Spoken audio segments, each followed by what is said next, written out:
Olá! Eis-me aqui para trazer mais uma mensagem ao seu coração. E o título dessa mensagem é: Tenha paciência. Aquele que sabe esperar. Ah, como é difícil tal virtude! Quanto mais pedimos a Deus, mais situações Ele nos coloca para que possamos nos aperfeiçoar nela. É difícil, mas não é impossível. Quanto mais a praticamos, mais paciente nos tornamos. Nada como o aperfeiçoamento. É algo necessário, mas que nem todos conseguem. E aquele que consegue tal feito, consegue alcançar algo que muitos não conseguem. Então, ter paciência é uma vantagem. Diariamente somos postos à prova. Ela tem o poder de nos desestabilizar. E quando isso acontece, quando perdemos a estabilidade, acabamos por comprometer a solidez, a segurança de alguém, algo ou nós mesmos. Então nos descontrolamos e descontrolados acabamos por perder a razão, o controle, o domínio, o governo. Então nos tornamos aquele que não se pode conter, que perde o domínio sobre si mesmo. Ah, e que coisa terrível não conseguirmos nos conter, nos dominar. Em Provérbios, no capítulo 16, o verso 32, diz assim: Melhor é o homem paciente do que o guerreiro. Mais vale controlar o seu espírito do que conquistar uma cidade. Às vezes focamos muito em conquistar, em ter, em ganhar, mas nos esquecemos do principal, que é ser, pois quando invertemos os papéis, as coisas mudam de figura. Quão importante é o autocontrole, o dominar-se, o controlar-se. Quando perdemos a paciência, corremos um grande risco de pôr tudo a perder, pois acabamos por falar demais, por agir antecipadamente. Fazemos primeiro para então depois pensar. E muitas das vezes, quando pensamos, aí já é tarde demais, pois uma palavra lançada no momento errado causa um dano, muitas das vezes irreversível. E a palavra maldita dói muito mais do que um tapa. Por isso, todo cuidado é pouco. Então, são nesses momentos que acabamos por jogar tudo fora, por a perder uma vida inteira, por um momento qual não conseguimos nos controlar. Por isso, dominar-se é tão importante. Não é fácil, dá trabalho, mas é possível. Quando falamos de paciência, logo nos vem o nome na cabeça, Jó, uma história tão conhecida e sofrida. Costuma-se dizer paciência de Jó, expressão que significa comportamento, que faz suportar com resignação os maiores sofrimentos, injúrias e injustiças, em referência ao personagem bíblico Jó, que passou por provações e sofrimentos, mantendo-se fiel à sua fé. Quando somos tentados, logo nossa fé é a primeira a ser atingida. O adversário quer a todo custo minar a nossa fé em Cristo Jesus. Vemos e comprovamos que Jó suportou com resignação, ou seja, ele foi até o final submisso à vontade de alguém ou ao seu destino. Jó sabia que existia um Deus e que ele havia recebido todas as bênçãos do Senhor, tanto que ele, quando questionado por sua esposa, a única que sobrou de uma grande tragédia, aquela de quem deveria vir o apoio, o carinho, ele simplesmente recebeu palavras negativas que poderiam ter minado a sua fé. Porém, Jó se manteve íntegro nas suas convicções e a respondeu assim, em Jó, capítulo 2, o verso 10. No entanto, ele afirmou: Mulher, tu falas como uma louca.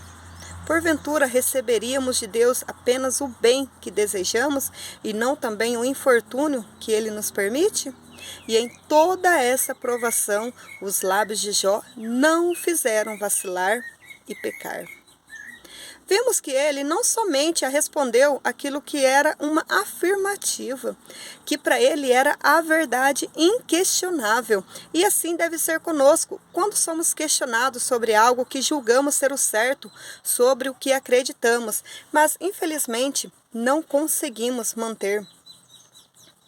A gente não consegue se manter íntegros às nossas próprias convicções, pois quando somos postos à prova, acabamos por duvidar. E isso já é o suficiente para que então o adversário entre em nossa mente e comece a atuar.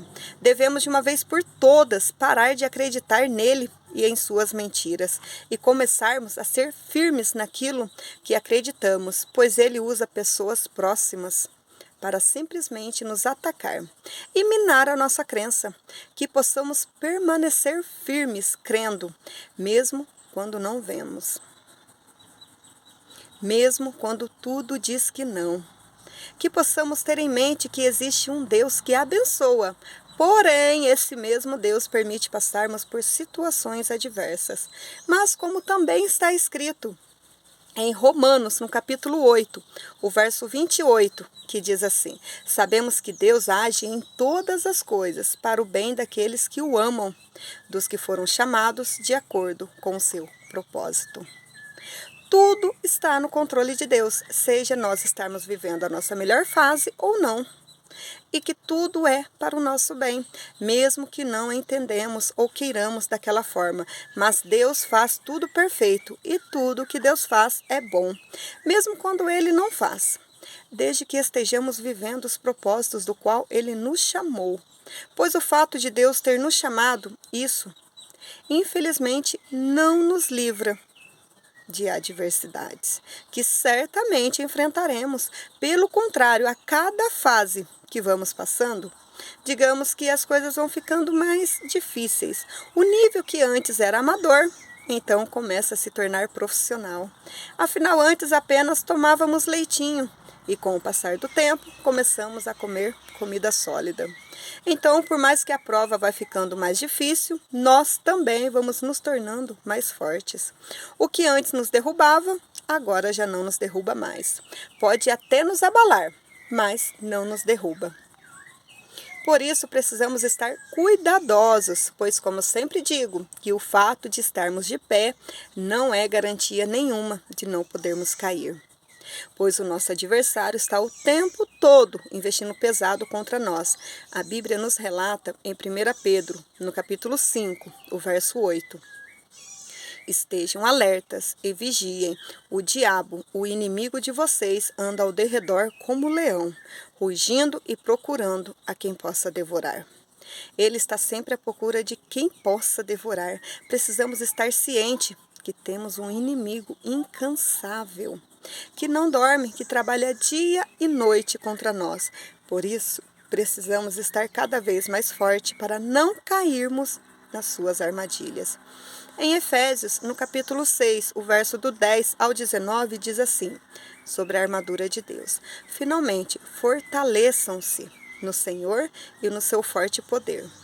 Vistam toda a armadura de Deus para poderem ficar firmes contra as ciladas do diabo, pois a nossa luta não é contra seres humanos, mas contra os poderes. Contra os poderes e autoridade, contra os dominadores deste mundo de trevas, contra as forças espirituais do mal nas regiões celestiais.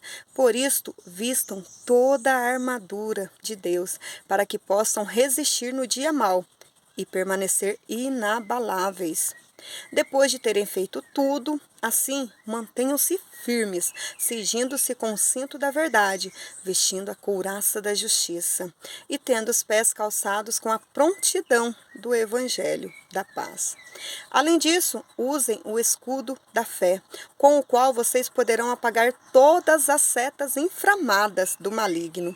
Usem o capacete da salvação, a espada do Espírito, que é a palavra de Deus.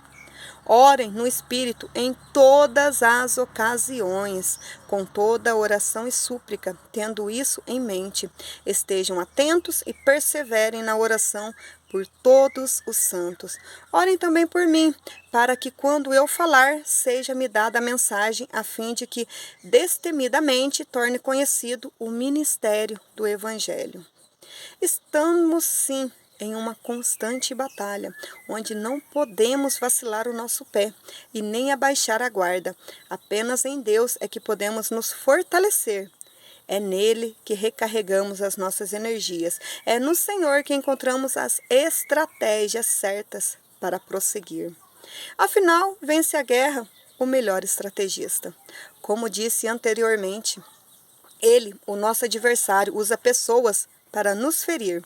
E muitas das vezes pessoas próximas a nós, que têm um peso, digamos assim, pois se for usar um desconhecido, não irá causar o mesmo efeito. Então, essas pessoas consciente ou inconscientemente poderão nos atacar com palavras de desânimo, poderão jogar um balde de água fria nos nossos sonhos e por mais fortalecido que estejamos, isso pode nos impactar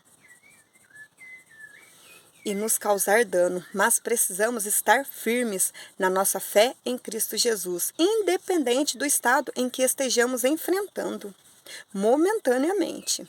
Quando lemos a história de Jó, no final sabemos que o Redentor dele o ajudou, Deus o fortaleceu. Jó foi restituído de tudo que perdeu, mesmo que tem coisas que jamais serão substituídas. Porém, ele teve outros filhos, outros bens, enfim, sua história foi restaurada. Mas Jó passou muito tempo vivendo aquela situação que, digamos, que ele não fez nada para estar. Porém, que estava nos planos de Deus. Não que Deus tenha planos de nos fazer mal, mas pelo contrário. A palavra nos diz em Jeremias, no capítulo 29, do verso 11. Porque sou eu que conheço os planos que tenho para vocês, diz o Senhor. Planos de fazê-los prosperar e não de causar dano. Planos de dar a vocês esperança e um futuro. Deus não apenas conhece os planos que tem para nós, como foi o próprio Deus que planejou.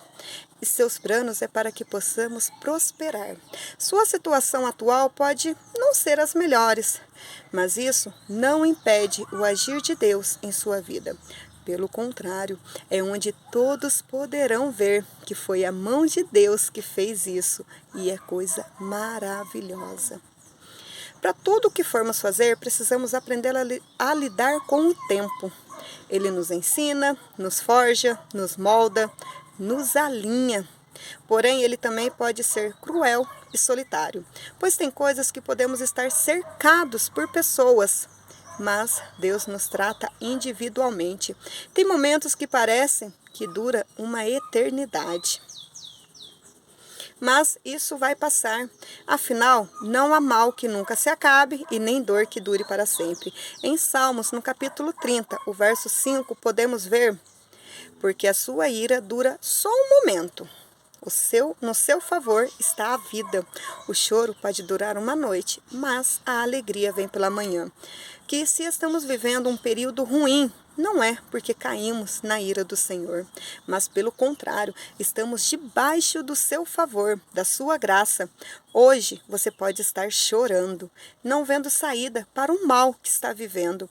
Você pode estar sozinho, todos podem ter te abandonado, os seus amigos o deixaram, porém não se esqueça nunca que o seu Redentor vive e que no tempo oportuno ele o livrará e te fará prosperar.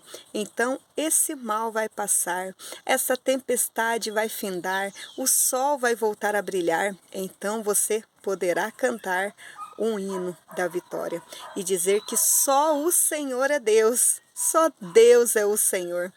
E se ele te prometeu, já se considere, porque você já é muito mais do que um vencedor. Aguarde mais um pouquinho de tempo, pois o que há de vir virá e não tardará. Hebreus 10, verso 37. Eu sei que está demorando, mas Deus não se atrasa, Ele age no tempo certo. Nós que muitas das vezes queremos a todo custo antecipar, queremos tudo para ontem. Porém, o tempo de Deus é perfeito e a sua palavra nos diz em Eclesiastes 3 que há um tempo determinado para todo o propósito debaixo do sol. O tempo do Senhor vai chegar em sua vida. Você não precisará correr atrás das promessas do Senhor. Não é você que faz, é o Senhor. Em Deuteronômio, no capítulo 28, o verso do 1 e o 2 diz assim: E será que, se ouvires a voz do Senhor, teu Deus, tendo cuidado de guardar todos os teus mandamentos que eu hoje te ordeno, o Senhor teu Deus te exaltará sobre todas as nações da terra, e todas essas bênçãos virão sobre ti e te alcançarão quando ouvires a voz do Senhor teu Deus. As bênçãos correrão atrás de ti. Então você será bendito. Mas tem uma condicional para que isso venha a acontecer. Você precisa ouvir a voz do Senhor, o teu Deus, e com cuidado guardar todos os mandamentos seus. Então você será exaltado sobre todas as nações, e Deus irá te exaltar. Porém, não sei se você sabe, mas Deus exalta os humilhados. Temos vários versículos que falam a respeito dos humilhados que serão exaltados. Porém, esse se encaixa perfeitamente no que eu quero falar aqui. Em Tiago, no capítulo 4, o verso 10, vemos assim: Humilhem-se diante do Senhor, e Ele os exaltará. Precisamos nos humilhar diante de Deus, nos derramar no altar do Senhor, rasgar o nosso coração, deixar que Ele realmente seja o nosso Senhor, que Ele entre no mais profundo do nosso ser, onde quanto mais profundo estivermos no Senhor, menos ruídos externos ouviremos. Frase das Submersas, da querida pastora Fernanda Marina. Então, se aprofunde no oceano do Espírito, deixe-o conduzir a sua vida, se entregue de corpo, alma e principalmente espírito no Senhor. Conhecemos de ouvir falar um certo homem chamado Simão Pedro, pescador, homem simples, porém bruto e ao mesmo tempo também douto, que teve o privilégio de andar sobre as águas. Eu já lhe convido não a andar sobre, mas dentro das águas profundas. Podemos ver em Ezequiel, no capítulo 47, o verso 3 e o 5. Do 3 ao 5. Com a sua vara de medir, o homem mediu 500 metros na direção da correnteza para o leste. Ele me fez atravessar o riacho ali, e a água chegou aos meus tornozelos. Em seguida, ele mediu mais 500 metros, e a água subiu até os meus joelhos. Mais 500 metros, e a água chegou à minha cintura. Finalmente, mediu mais 500 metros, e o rio era tão profundo que eu não podia atravessar. Era fundo demais para ser atravessado, a não ser a nado. Quando por fim chegarmos nesse ponto, no Senhor, de não conseguirmos mais andar, e sim simplesmente sermos por Ele impulsionados a fazer que se deve ser feito, então ao contrário do que Pedro pensou que aconteceria, que ele poderia se afogar, e olha que ele sendo pescador, sem dúvidas, ele saberia nadar. Ele não se afogaria. E assim deve ser conosco. Nós não nos afogaremos, apenas perderemos a direção. Deixaremos que o Senhor nos conduza em suas mais profundas águas. E nisso, então, estaremos no centro da vontade de Deus. E acredite em mim, é lá que as coisas acontecem, que as bênçãos chegam, que os milagres acontecem. Quando deixamos que o Mestre nos conduza e passamos então a ser conduzidos por Ele. E quando o Mestre manda, cabe a nós simplesmente obedecer. E nada além disso. Tem até uma brincadeira que se chama O Mestre Mandou. Use-a e será bem-sucedido. Não queira saber o porquê, apenas entre na brincadeira e será feliz. Para ilustrar, eu quero deixar uma passagem bastante conhecida, que fica no livro de 1 Samuel, o capítulo 13, do verso 8. Esperou Saul 7 dias, até o tempo que Samuel determinara. Não vindo, porém, Samuel a Gilgal, o povo se dispersava dele. Aqui estamos no segundo ano do reinado do rei Saul, onde estava acontecendo uma guerra dos filisteus contra Israel. E vemos em seguida que Saul via o povo se dispersando, alguns se escondendo, outros que o seguiam iam tremendo. Então Saul esperou por Samuel 7 dias, porém, demorando a vir até Saul, ele ofereceu sacrifício a Deus. Vemos em 1 Samuel, capítulo 13, o verso do 9 ao 11. Então disse Saul: trazei-me aqui um holocausto e ofertas pacíficas, e ofereceu o holocausto.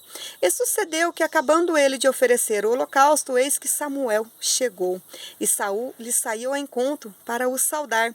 Então disse Samuel: que fizeste? Disse Saul: porquanto via que o povo se espalhava de mim, e tu não vinhas nos dias aprazados, e os filisteus já se tinham ajuntado em Micmas. Saul não esperou o tempo determinado, eram 7 dias. Porém, ele vendo que Samuel demorava, então ele agiu neciamente, oferecendo sacrifício, coisa que somente o sacerdote poderia fazer. E logo que ele ofereceu, então Samuel apareceu. Então disse Samuel a Saul: procedesse neciamente e não guardaste o mandamento que o Senhor teu Deus te ordenou, porque agora o Senhor teria confirmado o teu reino sobre Israel para sempre. Porém, agora não subsistirá o teu reino. Já tem buscado o Senhor para si um homem segundo o seu coração, e já lhe tem ordenado o Senhor que seja capitão sobre o seu povo, porquanto não guardaste o que o Senhor te ordenou. 1 Samuel, capítulo 13, o verso 13 e o 14. Naquele momento, o reino de Saul seria confirmado. Porém, como ele não esperou o tempo determinado, Deus então começou a procurar outro, então, para ocupar o lugar que era de fato de Saul. Saul fez tudo certo, ele perdeu a maior batalha, pois ele havia esperado 7 dias, porém não totalmente. O dia ainda não havia terminado. Ele acabou por se precipitar e colocou tudo a perder. O que mais me chama a atenção nessa história é o fato de Saul ter se lembrado do que disse Samuel, pois quando Saul saiu para procurar as jumentas de seu pai, que havia se perdido, então ele e seu servo foram em busca do profeta, que naquela época era chamado de vidente. Então Samuel disse que elas já haviam sido encontradas, mas pediu para que ele então ficasse com ele. Na manhã seguinte, o profeta o ungiu. Então tomou Samuel um vaso de azeite e o derramou sobre a cabeça, e o beijou, e disse: porventura não te ungiu o Senhor por capitão sobre a sua herança? Apartando-te hoje de mim, acharás 2 homens junto ao sepulcro de Raquel, no termo de Benjamim, em Zelza, os quais te dirão: acharam-se as jumentas que foste buscar, e eis que já o teu pai deixou o negócio das jumentas e anda aflito por causa de vós, dizendo: que farei eu por meu filho? E quando dali passares mais adiante e chegares ao carvalho de Tabor, ali te encontrarão 3 homens que vão subindo a Deus a Betel, um levando 3 cabritos, outro 3 bolos de pão, e o outro um odre de vinho, e te perguntarão: como estás? E te darão 2 pães que tomarás da sua mão. Então chegarás no outeiro de Deus, onde está a guarnição dos filisteus, e há de ser que, entrando ali na cidade, encontrarás um grupo de profetas, que descendo do alto e trazendo diante desses saltérios, tambores e flautas e harpas, e eles estarão profetizando. E o Espírito do Senhor se apoderará de ti, e profetizarás com ele, e tornar-te-ás um outro homem. E há de ser que, quando estes sinais te vierem, faze o que achar a tua mão, porque Deus é contigo. Tu, porém, descerás antes de mim a Gilgal, e eis que descerei a ti para sacrificar holocaustos e para oferecer ofertas pacíficas. Ali 7 dias esperarás, até que eu venha a ti e te declare o que hás de fazer. 1 Samuel, capítulo 10, o verso do 1 ao 8. Quando Samuel ungiu ele, no verso 8, Então disse que Saul desceria antes e então ele deveria esperar os 7 dias. Porém isso só foi acontecer 2 anos depois que Samuel falou.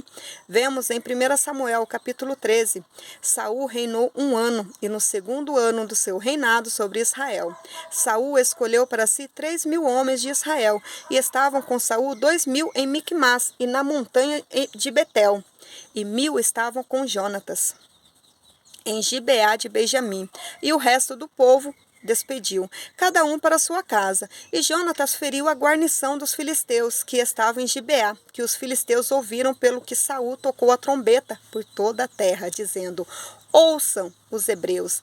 Então todo o Israel ouviu dizer: Saul feriu a guarnição dos filisteus, e também Israel se fez abominável aos filisteus. Então o povo foi convocado para junto de Saul em Gilgal, e os filisteus se ajuntaram para pelejar contra Israel. 30.000 carros e 6.000 cavaleiros, e o povo em multidão com areia que está à beira do mar. E subiram e se acamparam em Miquimás, ao oriente de Bet-Avém. Vendo, pois, os homens de Israel que estavam em apuros, porque o povo estava angustiado, o povo se escondeu pelas cavernas e pelos espinhais, e pelos penhascos, e pelas fortificações, e pelas covas. E alguns dos hebreus passaram o Jordão para a terra de Gate e Gileade. E estando Saul ainda em Gilgal, todo o povo ia atrás dele tremendo. E esperou Saul 7 dias, até o tempo que Samuel determinara. Não vindo, porém, Samuel a Gilgal, o povo se dispersava dele. Então disse Saul: trazei-me aqui um holocausto e ofertas pacíficas. E ofereceu o holocausto. E sucedeu que, acabando ele de oferecer o holocausto, eis que Samuel chegou. Saul lhe saiu ao encontro para o saudar. 1 Samuel capítulo 13, o verso do 1 ao 10. Havia-se passado quase 2 anos que Saul se lembrou. Chegou até a esperar, mas acabou por se perder no final. Como diria nós, nos 45 segundos do segundo tempo, nos 45 minutos do segundo tempo, ele fez gol contra. E assim estou aqui para te alertar, para que isso não venha acontecer nem comigo e nem contigo. Existem coisas que o Senhor te falou há muito tempo atrás. Você até se lembra, porém o tempo tem te colocado à prova. Você tem visto todos irem embora. Você tem visto a opressão chegar, o inimigo querer contra-guerrear. Mas, por favor, mantenha-se firme. Não se desespere. Você já passou por tanta coisa. Não coloque tudo a perder. Lembre-se, tudo que Deus já te disse. E eu estou aqui para não permitir que você se esqueça. Assim como o homem de Deus disse que iria, sem dúvidas, o Senhor irá ao seu encontro. Assim como o Redentor de Jó se levantou e se lembrou e o restituiu de tudo, com você não será diferente. As bênçãos correrão atrás de ti e você então viverá tudo o que Deus disse que você viveria. Apenas tenha paciência e aguarde, pois Deus está chegando e a sua bênção baterá na sua porta. Amém. Tenha um ótimo final de ano, um próspero ano novo e que as bênçãos cheguem até você, em nome de Jesus.